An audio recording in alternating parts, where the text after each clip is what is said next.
Hi, everybody. Marcy Bullock with 10 things I wish I'd known in my 20s. This is a photo of me back when we could have haircuts before the lockdown. All right, I'm going to be preaching to y'all today. Are you ready? I'm watching my watch because I'm going to keep this to 10 minutes, but it's probably going to be a two-part video because there's a lot of things I've learned over the decades. And I call your trying 20s your trying 20s for a reason because you are trying lots of things and it's trying. All right, let's move into it. Number one, I'm going to be telling you this so many times. You've got to take care of yourself mentally, physically, emotionally. These are the three things. So simple, but not easy, right? Because we all tend to get in the I'm busy and I don't have time. I'm going to grab some fast food and I can't rest up and never made it to my jog, whatever it was. We've got to do these things. I have myself pictured at the soccer tournament for Celebrate the Tatas with my wonderful daughter wearing our pink feather boa. Everyone needs that in life. And we got breast in show. And we also, yes, I did say breast in show for breast cancer awareness in my mom's memory. And we also did Relay for Life, which is Race for the Cure, all these great things. I care about them emotionally. They make me feel good giving back to people that are less fortunate. And I am sweating, y'all. We have to sweat every day. And if you're not resting, you can't be productive. Put good things in your body and you'll feel good. Put crap in your body, you will feel, you know. Number two, I wish I had known to really focus in on my priorities. So I've got a picture of these two little girls that I mentioned to you. One, they're not little anymore, who was in that soccer tournament picture with me. Both of them are grown women now. As you've seen, I blinked and the baby birds have flown out of the nest. And when I was in my 20s, I was preparing to be a mom and a working professional, a career-driven person who had a partnership where both of us were equal partners. So we had to, there was never a balance. We had to throw everything up in the air and just hope that the balls didn't all fall. So there were times where I made decisions that were in the interest of the family because the family was my top priority. And we're going to have a little quiz, maybe in part two of this video, to see if you're a family first person or if you are a person who is more of a work focused person. You have to know your priorities. Number three, know your superpower. We all have them. Sometimes I call it your signature sauce. You know, it's something that no one else on the planet can leave a footprint on except for you. Think about that. Think about what makes you unique, what you bring to the party. Know it, shout it out to everyone from the mountaintop. Know your non-negotiables. So we all have these things that we are not willing to budge on. It's like a boundary. Maybe you have a dog. I was trying to think if I could show you a picture of my pupperoo. He's down here. So I have to be home at a certain time to take Mojo out because he has no opposable thumbs and cannot feed himself. That's a non-negotiable. If something's coming up at a certain time, I say, I gotta go, I gotta take care of my dog. You may have something you're training for, like a half marathon, where you need your time to train. It's something that is good for your body, it's good for your psyche, it's in your personal life. It might even be taking care of an elderly relative. All of these things, you have to be hard and fast on them. And when you're considering job offers, make sure you pick the one that will not make you budge on a non-negotiable. Think about that. What are your non-negotiables?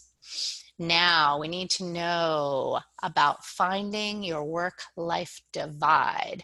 So these are the differences. There's a separator where you separate work from home. And when you go home at 5, you don't look at your email. And when you're at work until 5, you don't go to the dry cleaner. There are also people that integrate. They check their email at home later and they go to the dry cleaner during the day. There are people 100%, my family comes before everything.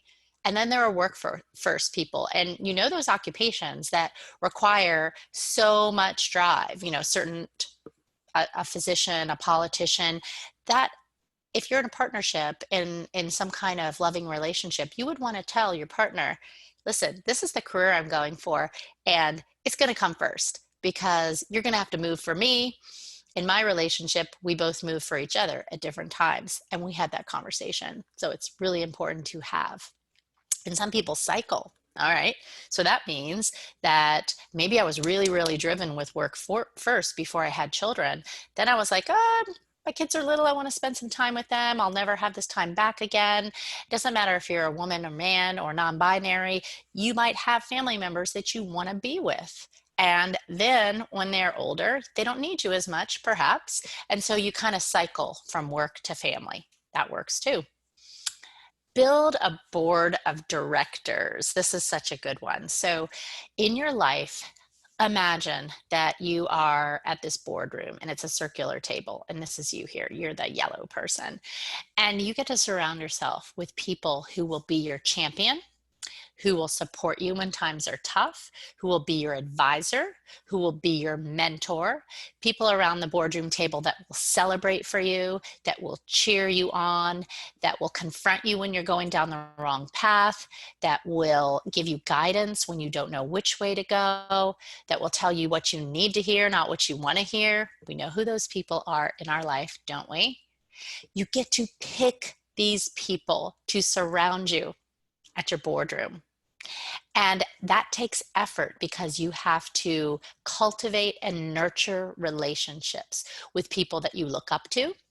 It is said that you are the average of the top 5 people you hang out with the most. Who are those people? Are they lifting you up? Are they pushing you to be your very, very best? Be intentional about building your relationships with people. And we have another video on building relationships. 7, know yourself 100%. You got to know what you love. You got to know what you hate. You got to know what energizes you. You have to know when time flies by. You have to know what drains you. Spend some time doing some long needed self-reflection, because you will spend 1/3 of your waking hours in your professional identity. And if you are doing something that does not bring you meaning and fulfillment, you're going to look back and say, I wasted a lot of my life. And this is the only moment there is. Do you have this? I had this in my 20s. It was the imposter syndrome. It was, I don't belong here. It was, I'm not good enough. It was, I'm not worthy. People are going to figure out that I'm not smart enough, or that I'm not old enough. Put whatever in the enough blank that you use. We need to get over the imposter syndrome. We were chosen for a reason. The reason we were chosen is because we are worthy of being at this university, of being in this internship, and of being in this job. So in my 20s, it took me a while to battle that until I got really comfortable in my own skin. And some of these things you just have to figure out in the years of life. Number 9, learn from something you're not so proud of. Oops. Everybody's going to fail. Everyone's going to stumble. Everyone's going to make mistakes. It's okay. You are not expected to be perfect. If you have that perfection addiction, you know who you are, and let yourself be human. And we're going to wrap up this video with number 10, which is give yourself permission to go after what you want. So people who were admitted to hospice, who had an expiration date stamped on them for when their life would end, were asked, what do you regret most? And one of the things they said was not following my own dreams. They regretted following someone else's dreams. So give yourself permission to do what you really want to do, and don't waste any time. What you'll regret the most is not going for it and not taking a risk. So come back for part 2, where you can find out if you're an integrator, separator, family first, work first, or cycler.